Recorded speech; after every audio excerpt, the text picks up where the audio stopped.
Precious Gem 26 is more dream topic like before. Thanks po. Mga nanaginip naman tayo ng mga nakaraan, no? Kaso medyo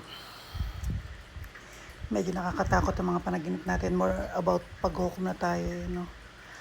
Meron sa mga panaginip ko ng mga bumubulong, mga kasama ko sa bahay, pamilya ko, mga kaibigan ko, sinasabi ko sa kanila. Meron tayong mga panaginip na talaga nakakatakot kasi about paghukom. Yung una, last year, naloka kami, tinignan namin yung petsa. May recording ako, may videos ako, pero hindi ko na-upload kasi ayokong mag-trend siya. Ayokong sabihin ng tao na, 'di ba, kapag ang tingin nila nagbibigay ka ng vision, prediction, may something ka. Ayoko siyang ibulgar, no? Pero yung panaginip na yan, nagbigay siya ng eksena na kapag ito ay nangyari, malapit ng paghukom. And then this year, meron naka-post sa Facebook personal account ko na naka-only me, na napaginipan ko, bumulong na naman, ang nagbigay na ng petsa kung kailan, no? And then, na nakaraan, na naginip naman ako, may bumulong ulit. Diyos ko po, sino ba yung bumubulong na yun sa paligid ko? Ayoko siya sabihin, ayoko siya ikwento. Kasi yung mga tao, baka sabihin napapraning na ako. So, kinaquiet ko lang ang eksenang yan. Nakakaloka dito, kwento ko lang ha. Yung bumulong sa akin noong nakaraan, sabi ba naman sa akin, no? Alam mo yung sleep paralysis, yung parang pakiramdam na groggy ka or lasing ka na nagising ka na madaling araw. Ganun yung pakiramdam ng sleep paralysis eh. So, ganun yung pakiramdam ko at kaya kong mag-isip under nung may nagsasalita sa utak ko. Ang sabi ba naman niya sa akin, no? Sabihin mo sa langit, ipanalangin mo lahat ng mga taong nagkaroon sa'yo ng sama ng loob, nagbigay sa'yo ng sakit ng damdamin, ng pakiramdam. So, in fairness ko kasi, napakaraming mga dating kaibigan na nasira sa akin. Mga pinautang mo, tinulungan mo umangat sa buhay, pero tinalikuran ka, tinraidor ka. After mong tinulungan, kinalimutan ka. Marami akong mga best friend, mga kaibigan, mga naging anak-anak na ending tinraidor ako. Sobrang dami. Feeling ko lamog ako. Pero sabi ko nga, ay hindi ko kasi iniisip na parang bakit ganun eh. Sabi ko sa sarili ko, merong good karma, may bad karma. Once natanggap ng isang tao yung bad karma, ibig sabihin may good karma na matatanggap ko. Kaya nga feeling ko kahit paano is blessed ako sa kabila ng maraming nanloko sa akin, ng mga kaibigan ko pa. No? So, sabi ko nga sa sarili ko, dapat pa ako mag-thank you sa kanila kasi kung hindi nila ako tirarantado, edi baka wala rin ako mga blessings. So, hindi ko naman talaga sila iniisip. So, ito nakaraan na pag-inipan ko, may kumausap sa akin. Di sabihin ko nga daw, ibulong ko daw yung mga pangalan nila, ipagpasa Diyos ko daw. Tapos doon sa habang nag-iisip talaga ako. At yung mga dating pa nakagawa sa akin ng katarantaduhan, ng mga dumaan na sa buhay ko pero nag-iwan ng sakit talaga ng damdamin.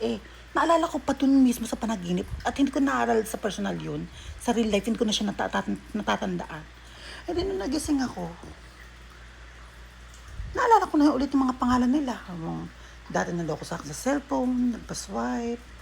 No, yung mga parang dumaan lang sa'yo pero grabing katarantaduhan yung ginawa sa'yo. So, sa panaginip na yun, nagbanggit ako ng mga pangalan. Kasi sabi niya, magbanggit daw ako eh.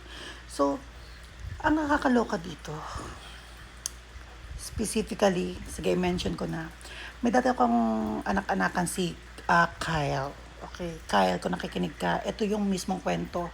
Kaya kinilabutan ako nung nag-message siya sa akin. Si Kyle nagkaroon sa akin ng atraso yan ng motor na hindi niya nabayaran. Then after nung mga matatapos na pero may kulang pa, ay nag-loan ulit sa akin. So ang utang niya mga nasa 100,000. Hindi ko siya iniisip kasi para sa akin kapag may taong nambaliwala sa akin hindi na ako kinakausap kasi matagal-tagal niya ako hindi kinausap ay hindi ako nawalan. Kumbaga parang at least hindi na kita tutulungan sa susunod. Parang ganun. So hindi siya sa akin kawalan kapag may nanloko sa akin. And then, after ko mapaginipan yun, isa siya sa nabanggit ko dun eh. Nag-message pa naman siya sa akin after 2 days. Na ang tagal ko siyang mini-message siya na minsan maalala mo, o kamusta na yung utang mo, o may plano ka pa ba, o ano na ng ganito, so, ganun lang. Nag-message siya sa akin na, "Mapatawad po, ganyan-ganyan sa mga nagawa ko. Hindi kita kinakausap, ganito, ganyan."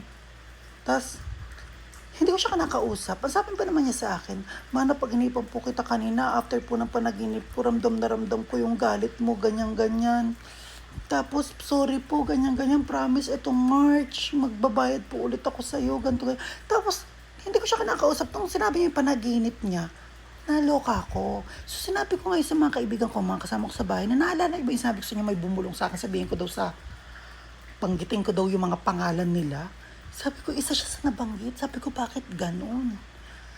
Ngayon, after nun, hindi ko inaano yung kwento niya eh. Nandun ako nakatutok sa napaginipan ko na sinabing ibulong ko. Nangangamba ako na baka yung ipalipad hangin kahit sinabi na ipagpasa Diyos at sabihin. So, ang ginawa ko after nun, nung kinagabihan ay natulog ako, sabi ko, God, please, ayoko po ng palipad hangin, ayoko po ng kung ano yung sobra sa kanila ibabalik sa akin. Okay na po ako, pinapatawad ko na sila. At nung time na yan, chinat ko siya, sabi ko, kung ano mang kasalanan, pinapatawad ko, ayoko ng palipad hangin kako doon sa kay Kyle. Na naging mabuting tao rin naman sa akin dati, pero still may utang. Okay. So, ang sabi ko kay God, ayoko magpalipad hangin. God, pinapatawad ko na sila. Ikaw na po ang bahala sa kanila kung paano mo sila bibigyan ng aral para hindi na makapanloko ng iba. Pero sa akin po, okay na sila. No? So, kaya ang post ko nung kanina, kung makikita niyo sa Queen O My Facebook, is yung mga nakagawa ba sa akin ng kasalanan dyan, napaginipan nyo na ba ako? Yun ang dahilan ng puso kanina. No? So, masyadong creepy lang mga eksena. Pero mas nakakilabot is yung pag-uukom. Pero saka ko na yun sasabihin. At medyo ayokong, yun. Pero meron lang ako isang ginawa na dahil dun nga sa panaginip ng pag-uukom, merong isang medium si Jay Costura, nag-comment ako sa kanya kasi hindi ko siya ma-message. Nag-comment lang ako, isa lang, inaasahan ko baka mag-reply. Sabi ko sa kanya, na-predict mo rin ba kung kailan ang pag-uukom? Yun lang. Ang katanga-tanging ginawa ko, nagtanong lang ako sa kanya kasi baka visions of dreams din kasi siya eh. Prediction of dreams din kasi si Jay Costura. Baka sakaling nadaan din sa kanya.